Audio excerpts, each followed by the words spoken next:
La la la la la la la la la. Okay, we're ready for Christmas. Woo! Okay, we got that.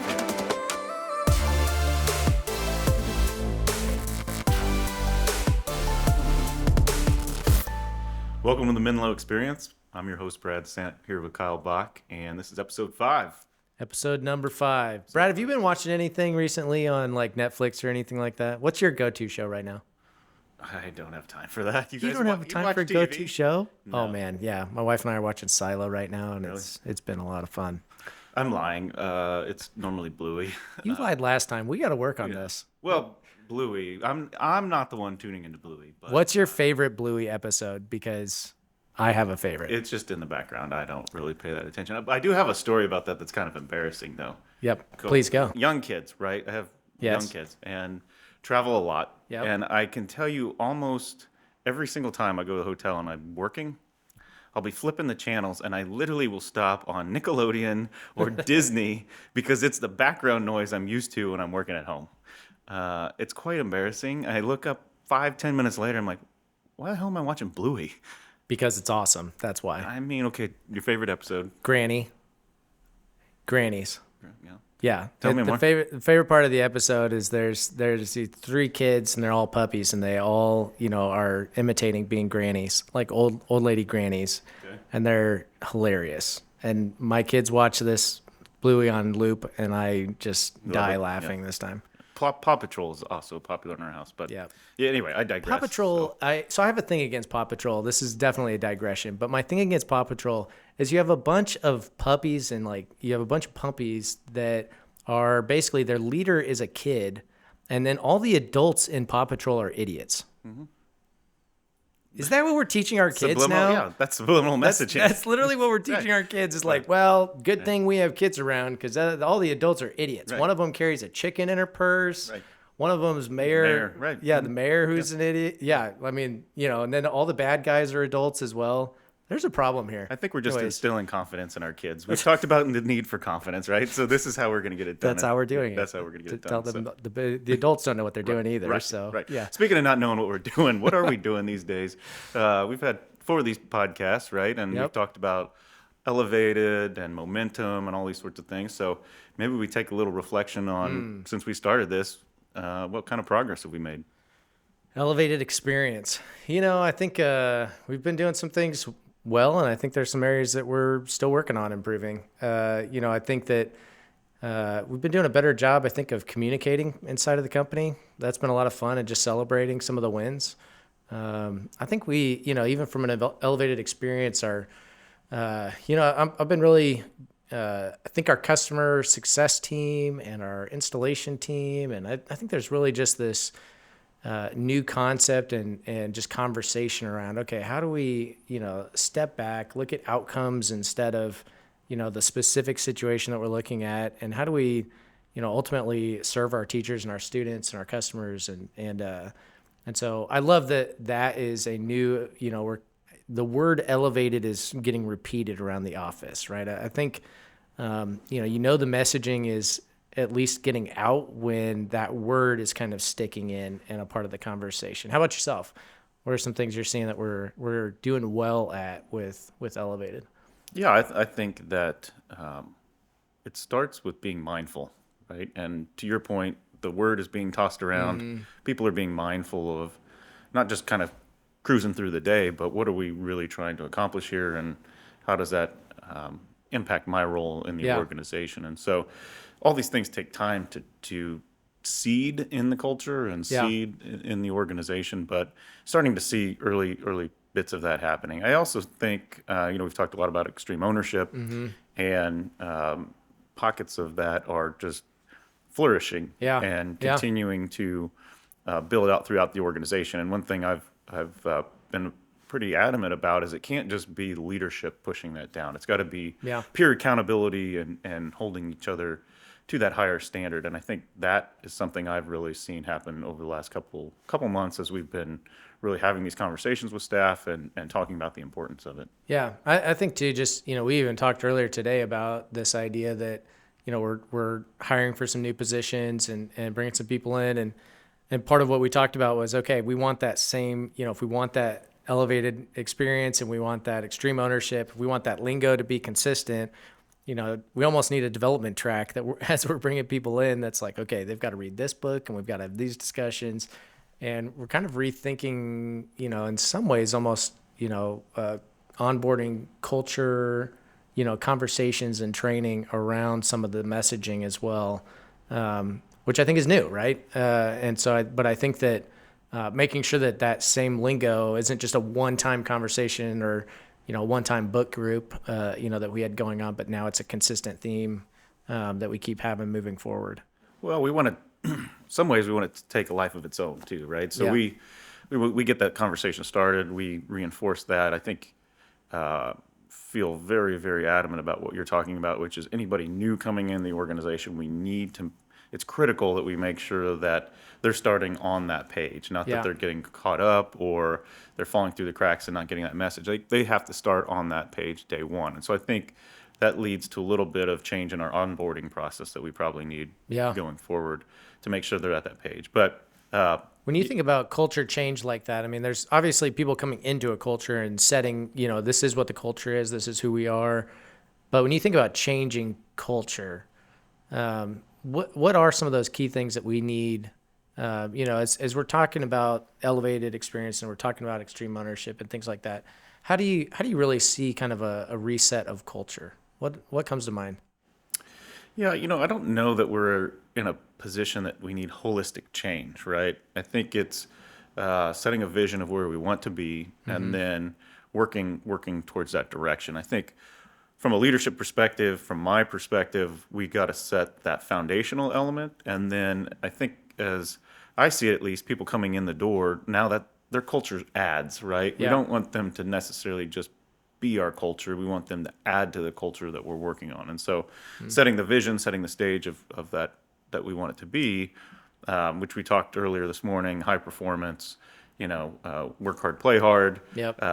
but really being the best at what we do and pushing that envelope. And if you're not excited about that, it's probably not the place for you. But if you are excited about that, come in and bring all of your individual qualities to add to that culture. Yeah. So it's a little bit of changing, but it's a little bit of setting the foundation and then bringing great people in to add to that.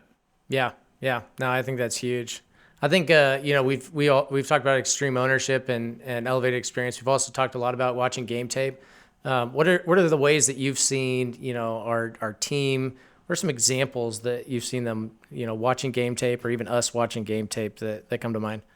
Yeah, I think customer success as they're trying to analyze how we're doing and they're building their own reports and digging Yeah. deeper into the data, Yeah. and that's been great to see. That was nobody asked for that to happen. They just Right. want to understand it better and how Yeah. we can improve, categorizing those things and then rolling those up to individual teams on how we can improve on those. So that's an area of that. I think we've seen more kind of debriefs after a particular implementation Yep. or kind of getting the team together to analyze what went well, what didn't. And so Yeah. a lot of that's going on in all areas of the business now. And those Yeah. are things that we need to make systematic and be systemic throughout. But you see those pockets popping up all over. How about you? Yeah, I even had somebody come into my office today where we're literally before we came over here that was talking about a contingency plan for an employee that might be sick for, and somebody to replace them, right?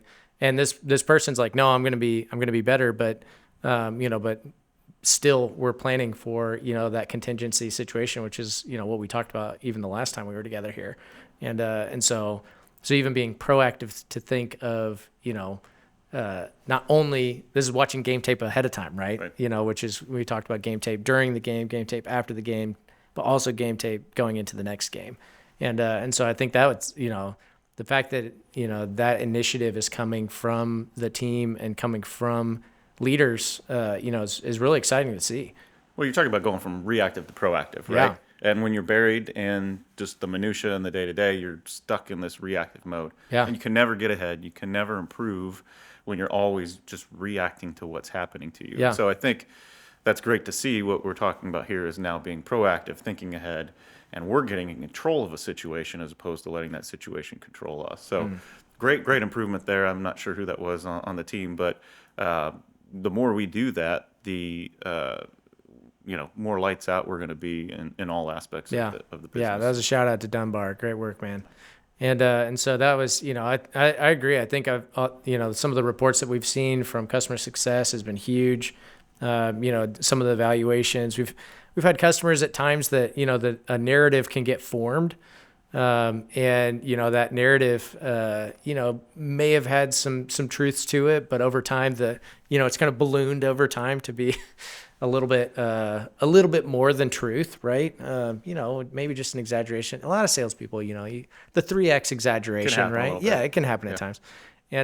But some of those reports and things like that have just, helped bring fact, to the conversation, and have illuminated times that we've dropped the ball, and have illuminated times, opportunities for improvement for our customers and communication as well. And but just helps us all be, just honest and look at how can we improve and how can we get better? How can we ultimately serve the teachers and our students, more effectively and efficiently? And Well, I think we've talked about the feedback before, and sometimes it's hard to yeah, hear. And from my perspective, I don't care if you call my baby ugly, and no offense, kids, you're not ugly, but I don't care if you call my baby sorry, ugly. Krista. Yeah, Yeah, that's right. yeah. If they're ugly, it's definitely my fault. Yeah, yeah, yeah, yeah. That's We all know. that's We all my know. genetics. But That's right. look, I don't care if you call a baby ugly. I mean, sometimes that hurts, but those are real things that we can hear and then process. It doesn't mean we're going to react one way or the other, but I think getting that feedback, getting customers that are having open dialogues with you, getting employees that are having open dialogues with us, that at least gives us the ability to have the conversation. Yeah. And I think I was talking to Laura yesterday in customer success, just being open and letting the customer have the conversation, I think most of the time gets us what we need, and we Yeah. can get to the root of whatever issue it is. But a lot of times people just need to feel heard. Yeah. And I think listening to that feedback really is powerful in terms of how we can improve. Yeah, I was having a conversation with, a couple of our employees the other day, and what we were talking about was a lot of these issues as we've gone and done more and more game film, right? As we've looked back at a lot of situations and conversations, issues, emails, just different things that have popped up. A lot of it as we've gone back and assessed. I mean, I'm going to say 90% of the time, there really has been just a failure of communication a lot of times. Yep. And so it's not so much that a system is broken or a process is broken. Sometimes that's the case, and we find those things and make changes so we don't have the same problem the next time. That's but a large percentage of the time has truly been just a failure of communication. And so it's more the soft skills even, that we're, even focusing on as well internally. And, that communication, sometimes it's a lack of communication. Sometimes it's a poor communication. Sometimes it's No communication. no At all. communication. Yeah. Yeah. Like, whoever said no news is good news, that's not actually true. Like, no communication actually causes, distrust. And so, so I think sometimes, the failure to communicate on our side, or we've even been communicated to, at times from our customers, and we have failed to respond back in a way that, they feel heard or they feel understood, and in those situations, then it's caused a bigger problem. And sometimes that's even caused that customer to not respond, not tell us the truth next time, right? To not tell us our baby is still ugly, right? To carry on your illustration, except I feel bad about Carter. I would never call Carter ugly. He's my good looking He's one. a cool little Yeah, kid. he looks That's like right. me. He's Anyways, good. Don't okay, worry okay. about it. Yeah. But this is a situation where, we might have been given feedback for a long time and they felt like they weren't being heard, so they stopped giving the feedback. Yep. So I feel like part of what we're even in the process at times doing with some customers is, re-encouraging them to to give that feedback, keep giving that feedback, keep giving that input so that we can improve and get better. And if you don't get that, you can't keep improving, right? Sure. You don't know what's going on. Well, I think we need to be assertive with customers too, because a lot of times we'll hear that feedback, and being able to be assertive in the conversation and not argumentative or anything like that, but being assertive and having a conversation that highlights both sides of the 100%. issue is really important. And when we don't do that, I think it doesn't help the dialogue proceed, right? You know, so we can listen, but without providing some sort of counter discussion to that, good, bad, indifferent, doesn't matter. I think that more the conversation actually happens will lead to the best result down Yeah. the road. And to your point, it's a trust issue. So you have to feel like somebody's going to hear you. Otherwise, what's the point of me saying anything about it? Right, right. Well, and in some ways, when you hear, like when you listen and take it in, which I think we've got people that are doing a great job at that right now. When you take that in, when they then go do the investigation and come back with facts and truth, and here's things we could do better. Here's things that would help us if you did differently, right? And that conversation, when it's honest and candid, right? You may even say blunt, that conversation, both on our areas to improve as well as, areas they could improve. I think you build this level of mutual respect, right? Right. That's, we're actually putting in the effort and the work to find out, hey, that comment you said that, more tickets are being solved on site than here, right? Like those type of comments, they might not actually be true. Right. And, and maybe it was a historical thing and but we can actually get to kind of the root of it and actually, improve both of us. Well, I think honesty is a core bit in this conversation, and I think a lot of people avoid being just outright honest because they're nervous of how it'll be received. But my experience has always been somebody may not like the message, but if you're respectful about it and you be honest and truthful, more often than not, that leads to building rapport, to your point, Yeah. and respect. So I think all of that is good. It is a challenge though, right? I mean, how do you be honest and how do you not offend? And, we were talking about this, just even from an interview standpoint, right? Like when you're in an interview and it's not the right fit, it's not the right culture fit, do you keep doing the interview or do you, be honest and cut it off, right? And that's hard to know, right? Like what do you, how do you act in those situations? And hard to know with a customer sometimes. How do you, when you're thinking about that with a customer, let's not do the interview. When you're thinking about that with a customer, how do you know the right balance of being honest and truthful? And what goes through your mind in that situation? Well, my tendency is to be honest and truthful, and that sounded really bad. That's a but good point. I try to be honest That's a and good truthful. point. No, Well, that makes one of us. I So think yeah. Well, gosh, we're gonna have to rethink this. Okay, that's right. I think each customer. Some customers are different. There's another company that they're in financial planning, and they will pair. If you like to chit chat, they'll pair you with somebody, financial advisor that likes to chit chat. If you like data, they'll pair you with somebody that likes to talk data. And I think that kind of holds true here with a customer is you're always going to be honest with them, right? And want to get that information out as the way I see it. I think some people need that massaged a little bit, right, or delivered in a easier way, and then some just want to hear it how it is, right? Yeah. And it's funny, we have some customers that are on the East Coast, Yeah. and man, they are blunt, and they just like to hear it how it I was is. And talking they with just some talk guys about- from New York the other day, Right. and that's how it is. That's They're how it very is. Gary V, and they're like, Right. I just, Right. And that's okay. punch them in the nose. Right. They But appreciate it. Some of us in the Midwest may not be exactly Yeah. as We're like, blunt my and stuff. nose Right. hurts. Right. That hurt. that Right. wasn't fun. Right. So you adjust the message, right? And I think it always needs to have that honesty and truth underneath it, but be Yeah. delivered to the message. And if I communicated to everybody the same exact way, that would be an absolute disaster, Yeah. right? I mean, it's, John Maxwell has a book called Everyone Communicates, Few Connect. And I think, what he basically talks about in the summary of the book is, that everyone talks, but are you connecting with the people you're talking with, right? And, and not talking to, like that's a very different phrase, right? Are you connecting with the people you're talking with? And I think that's when true communication is happening, right? Are we connecting? Are we on the same page? And, and I think that's sometimes we talk at people. Yep. And providing updates on a ticket or something is not communicating, right? Right. That's just providing an update, right? Yeah. So and sometimes you're just kicking the can down the road. Right. Like, and that's frustrating for anybody sitting there that's getting the can kicked down. So having that two-way communication, there's two parties involved. And we were talking about this the other day, something different, but issue that was going on in the office. And we were talking about, I made the comment that there's always humans involved, right? Yeah. And so we talked about this maybe on a previous podcast. I can't even talk. Yeah. Okay, we're ready for Christmas. Okay, we got that figured out. Mariah Carey's coming up soon. Oh my goodness. Back to speaking of things we haven't talked about in a long yeah, time. that's coming I back. love how much Okay. Krista threw you under the bus with that, by the way. Thank you. And she said you definitely love listening to Mariah It's on Carey. And repeat. you were trying to defend yourself and say you didn't listen to that. Yeah. Is it already coming back on your podcast? No, Somebody told me that the annual review is coming up on Spotify. I have to wait till that comes out. Which Then I means- can hit the Mariah Carey. Then you again. can So, do yeah. it because Okay. you don't want it to come on. Okay. So Let's skip that. anyway, there's always a human on the other side of the equation, and I think we lose sight of that in business, right?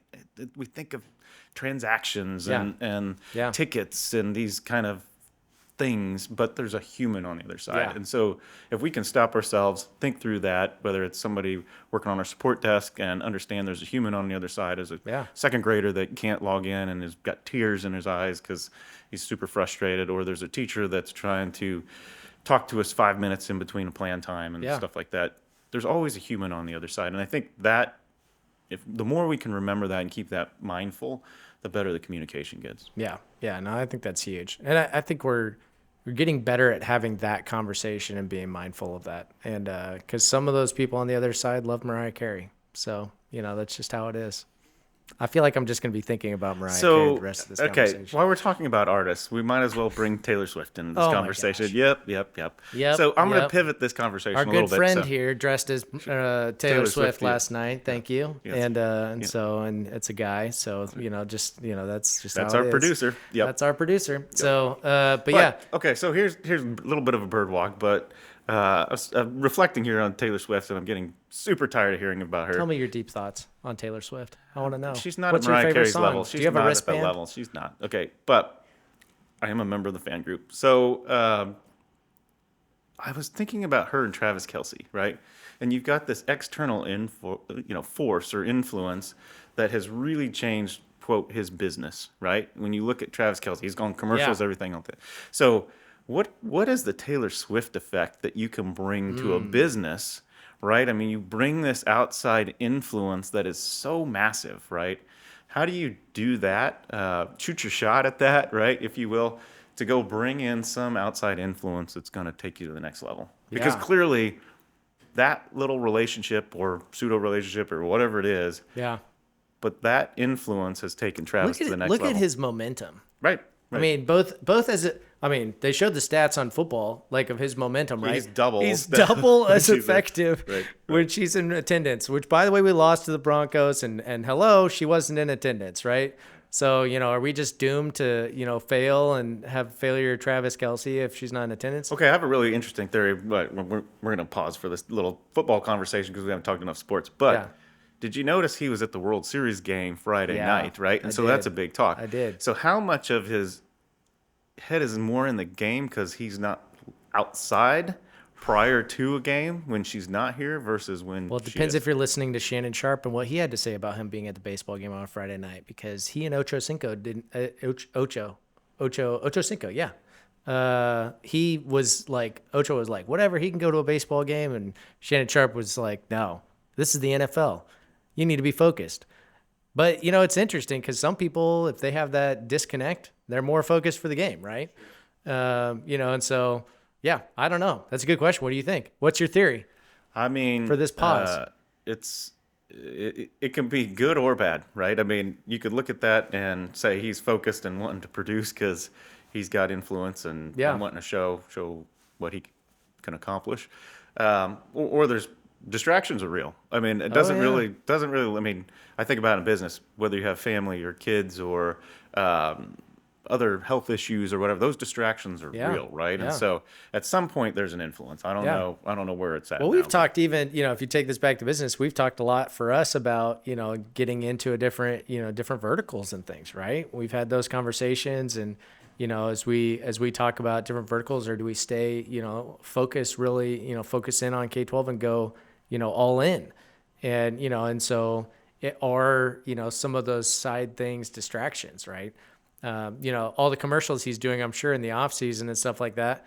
But you're not going to a World Series baseball game in an off season, right? Right. That's on a Friday night, when you've got a game, the next week. And, and so that's a good question. I mean, is it, when we think about, distractions that are hitting us, what would you say are some of our potential distractions right now? Taylor Swift in this Taylor conversation. Swift Yeah. is a distraction. Yes. I would agree. Yeah. You know, Carter did not like having Taylor Swift at the games. No, He's not he's not enjoying happy. that. No, he's not I happy. will say But my daughter is paying a lot more attention right now to the yeah, Chiefs that's than good. ever before. Well, and there's good and bad influences, right? So bringing us back full circle, then, what's the influence that we can bring in? What's this outside influence that we or another business can go find that's going to rocket you forward at that speed? Yeah. And it's hard to come by. It's a unicorn, but how do you go land that? Well, I think, you and I have been talking about, just creating more of a secret sauce and creating, identifying more specifics, right? And just being clear on our vision and where we're headed. I do think that can generate momentum. I do think that, how do you create the momentum of a T Swift and Travis Kelce's world? That's a great question. I mean, that's kind of the dream scenario, right? I mean, she shows up in his world, and how many Instagram followers does he get immediately, right? How many brand deals does he have? What's the NFL, from a watching standpoint look like? I mean, it's changed the direction of their podcast, right? Yep. I mean, she's influenced so much right now. I mean, it's a pop culture moment, right? Right. I would maybe say the question that I'd add also, though, to it is what's the long-term impact of this? Is this a flash in the pan type of a thing? Or is this something that changes the NFL forever, right? Is this something that changes Travis Kelce forever, right?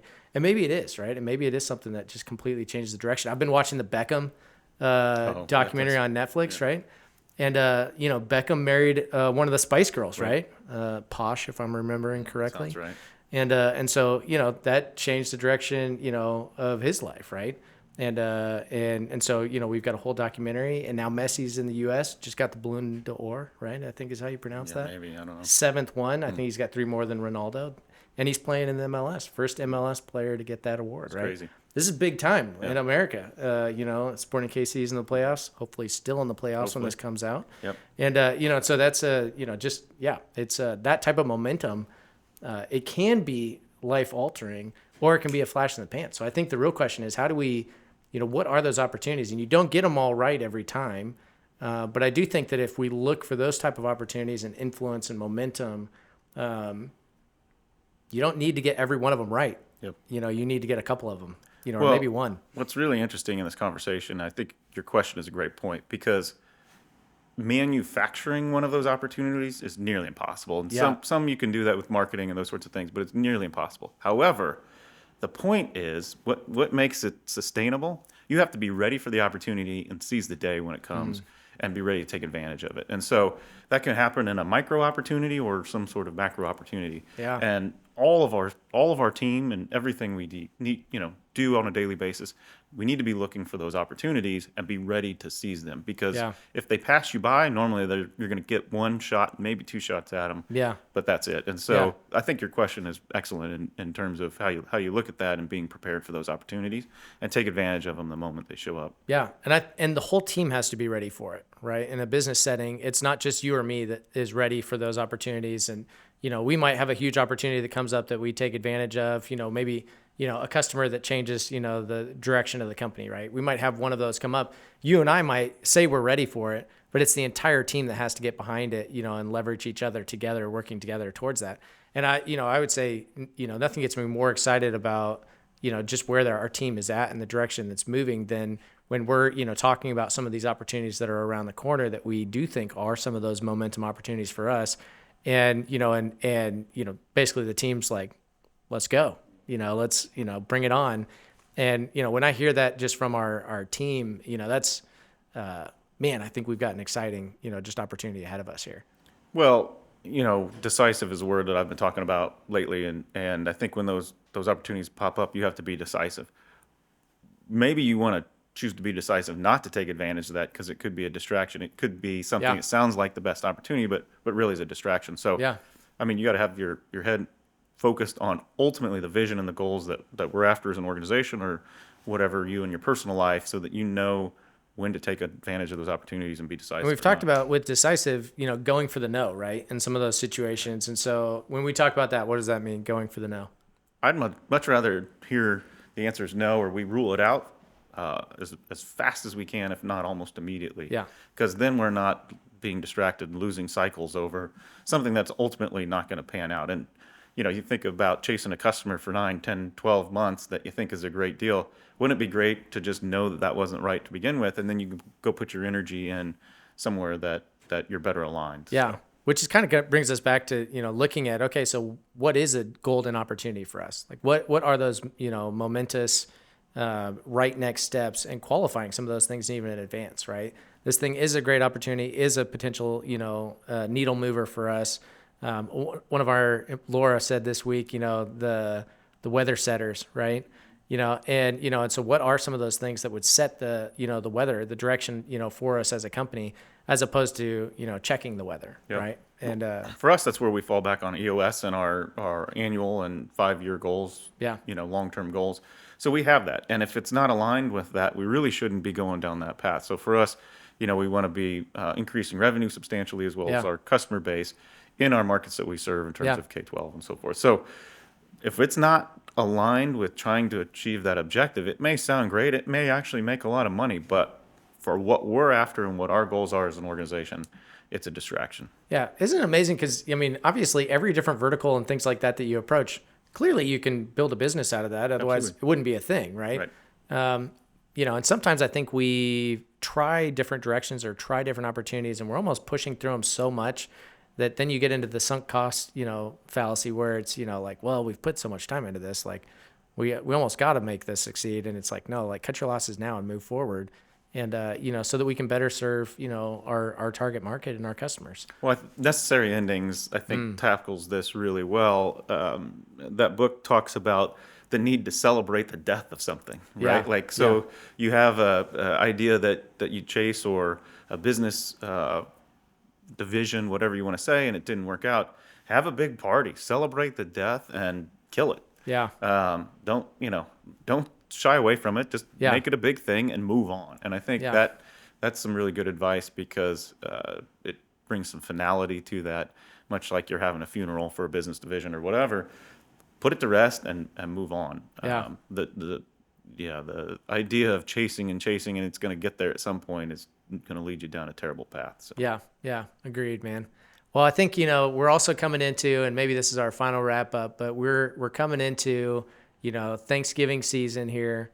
When you think about things you're grateful for, We're going here with this cheesy question. yeah. All right. Way to wrap think, it with some we're coming to Cheese Happy whiz. That's what I'm Thanksgiving, thankful everybody. for. Yeah, Okay. cheese whiz, Ritz Bits crackers, right? That's yeah. Ooh, cheese whiz on Ritz Bits crackers. Okay. You can buy Getting those in a hungry bag, again. and they do that for you. Do they? Nowadays. Yeah. Well, I don't think it's as good as Cheesy cheese bits. whiz. Okay, So yeah. All right. So we're wrapping it up with what we're thankful for.